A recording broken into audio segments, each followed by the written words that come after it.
Now, I would like to know, at what point do you enter into the business as a family member? Aga, when do you get into the business?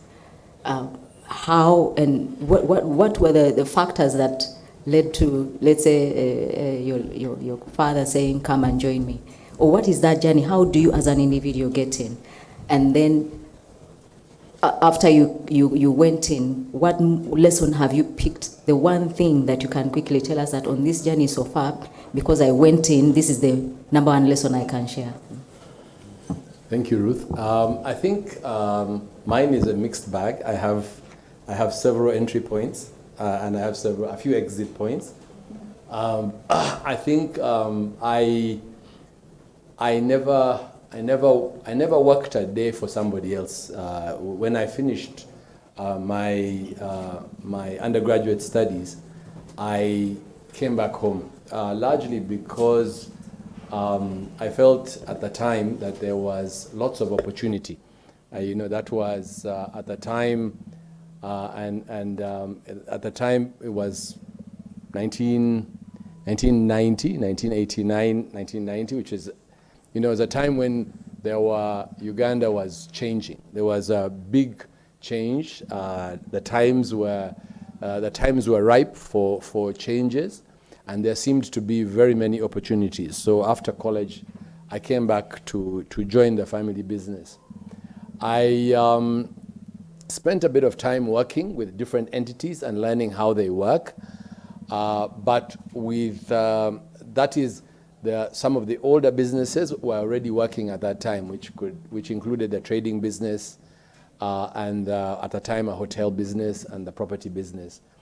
However, when it comes to the business like Ugachick, that business was started. I was present when the business was started by my father and some two friends of his.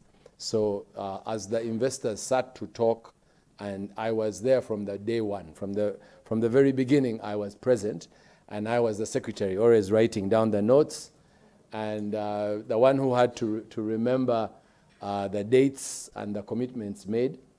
And when the business started, I took up employment inside the business as a manager to be able to operationalize and build up the business.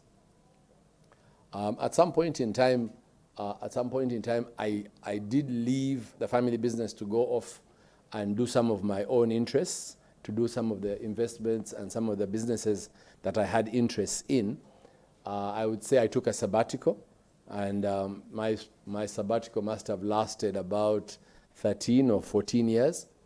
And when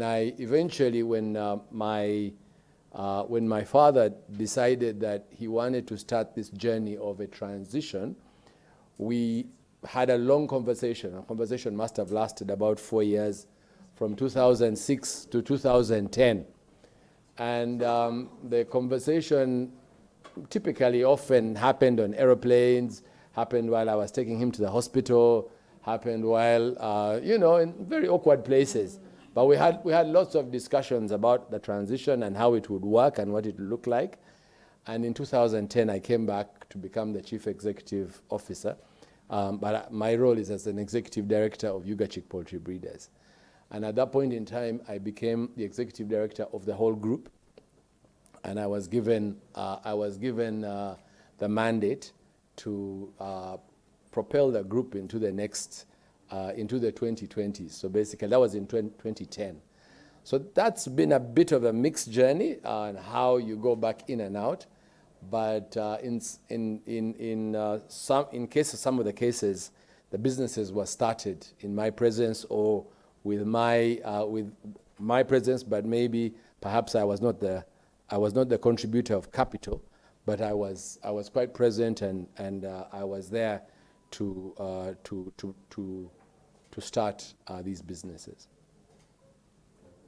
Thank you, Aga.